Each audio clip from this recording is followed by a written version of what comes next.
उत्साहित करने वाला संगीत शुरू होता है और फीका पड़ जाता है।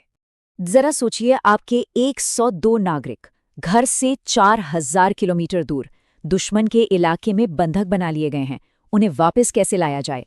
साल 1976 में इजराइल के सामने ठीक यही नामुमकिन सा सवाल खड़ा था। एक आम सी उड़ान देखते ही देखते एक अंतर्राष्ट्रीय संकट बन गई थी और घड़ी की सुई बहुत तेजी से आगे बढ़ रही थी।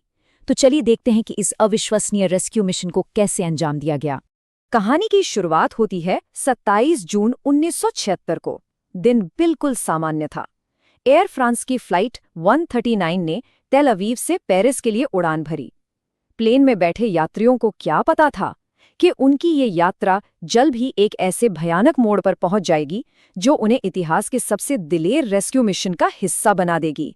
एथेंस से उड़ान भरने के कुछ ही देर बाद प्लेन हाईजैक हो गया। इसे पहले जबरन लीबिया के बेंगाजी में उतारा गया और फिर अपहरणकर्ता प्लेन को युगांडा के एंटेबे ले गए। अब जरा ये दूरी देखिए, इजराइल से 4000 किलोमीटर से भी ज्यादा, मतलब दुश्मन के इलाके के बीचों बीच।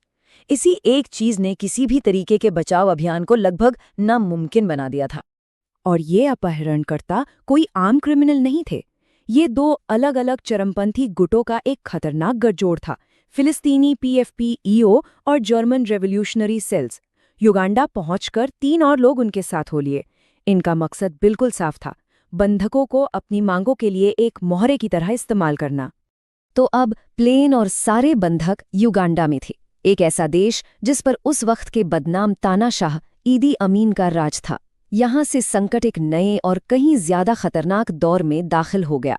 घड़ी की टिक टिक साफ सुनाई दे रही थी और हर बीतता पल बंधकों को मौत के और करीब ले जा रहा था। बंधकों को एयरपोर्ट के पुराने टर्मिनल बिल्डिंग में बंद कर दिया गया और यहीं पर कहानी में एक बहुत बड़ा ट्विस्ट आता है। युगांडा का राष्ट्रपति ईदी अमीन दुनिया के सामने तो खुद को एक शांतिदूत की तरह दिखा रहा था, लेकिन पर्दे के पीछे उसी के सैनिक अपहरणकर्ताओं की मदद कर रहे थे।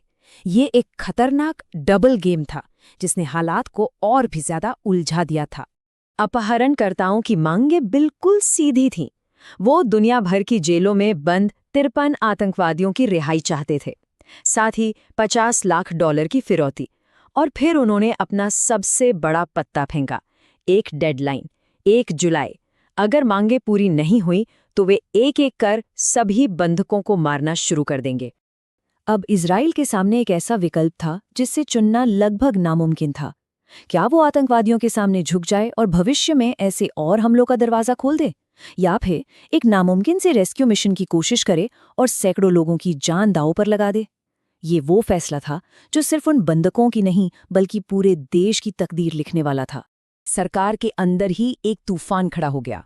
एक तरफ थे प्राइम मिनिस्टर यित्साक रैबिन, जिन्हें लग रहा था कि मिलिट्री एक्शन एक सुसाइड मिशन होगा, और दूसरी तरफ थे डिफेंस मिनिस्टर शिमोन पेरेस, जिनका साफ मानना था कि आतंकवादियों के आगे झुकना कमजोरी की निशानी होगी। मतलब कूटनीति और ताकत की सीधी टक्कर थी, और बीच में फंसी थी 100 से ज्यादा जानें। और जब लग रहा था कि सारे रास्ते बंद हो चुके हैं, तभी किस्मत ने पासा पलटा।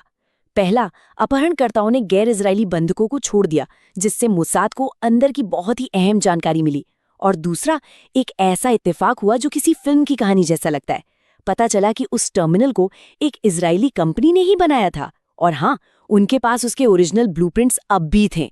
बस अचानक जो मिशन नामुमकिन लग रहा था, अब उसकी एक उम्मीद जाग गई थी। इस नई इंटेलिजेंस के साथ एक ऐसा प्लान बना जो सुनने में ही पागलपन लगता था, ऑपरेशन थंडरबोल्ट।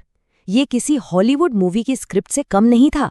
रात के अंधेरे में चुपके से लैंड करना, ईदी अमीन के काफिले का भेस बनाना, बिजली की तेजी से टर्मिनल पर धावा बोलना और इससे पहले कि कोई कुछ समझ पाए वहां से निकल जाना। इसमें जरा सी भी गलती की कोई गुंजाइश नहीं थी। रात 3 जुलाई 1976 की सारी बहसें खत्म हो चुकी थीं। फैसला हो चुका था। ऑपरेशन थंडरबोल्ट को हरी झंडी मिल गई। जैसे ही इजरायली कमांडो ने अंधेरे में उड़ान भरी, पूरी दुनिया ने अपनी सांसें थाम लीं। वो इतिहास के सबसे दिलेर रेस्क्यू मिशन को अंजाम देने जा रहे थे। चलिए अब इस ऑपरेशन की रफ्तार को महसूस करते हैं। घड़ी चल रही है, प्लेन लैंड करते हैं, मिशन शुरू होता है और जमीन पर बिताया गया कुल समय सिर्फ 53 मिनट। जी हाँ, 1 घंटे से भी कम समय में इतिहास लिखा जा चुका था। हमले के दौरान सातों के सातों अपहरणकर्ताओं को मार गिराया गया। खतरा पूरी तरह से खत्म।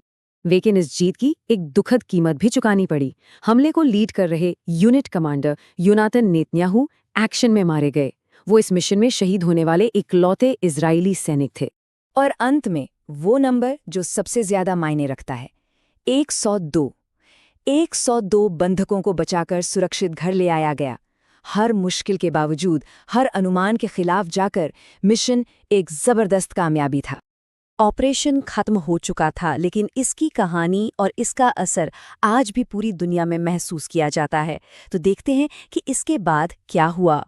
उस बहादुर कमांडर के बलिदान को सम्मान देने के लिए ऑपरेशन थंडरबोल्ट का नाम बदलकर ऑपरेशन योनाथन रख दिया गया। योनी नेतन्याहू रातों रात एक नेशनल हीरो बन गए। साहस और बलिदान का एक ऐसा प्रतीक जिसे आज भी याद किया जाता है। तो इस पूरे ऑपरेशन का अंतिम हिसाब क्या रहा? एक इजरायली कमांडो, 7 अपहरणकर्ता और लगभग 45 युगांडा के सैनिक मारे गए। दुख की बात यह है कि 4 बंधकों की भी जान गई। 3 तो रेड के दौरान और एक बंधक डोरा ब्लोच, जिन्हें बीमार होने की वजह से अस्पताल ले जाया गया था, उन्हें बाद में ईदी अमीन के आदेश पर बदला लेने के लिए मार दिया गया। ऑपरेशन एंटीबे सिर्फ एक मिलिट्री विक्ट्री से कहीं ज्यादा था। ये हिम्मत, प्रिसिजन और नामुमकिन को मुमकिन कर दिखाने की जिद का एक सबूत था। तो आखिर में सवाल यही उठता है, वो क्या चीज है जो किसी रेस्क्यू मिशन को महान बनाती है? क्या वो उसका साहसी प्लान है? क्या वो उसका परफेक्ट एक्शन है? या फिर अपने लोगों को किसी भी कीमत पर घर वापस लाने का अटूट संकल्प? ये वो सवाल है जिसकी गूंज आज भी दुनिया भर की स्पेशल फोर्सेस की ट्रेनिंग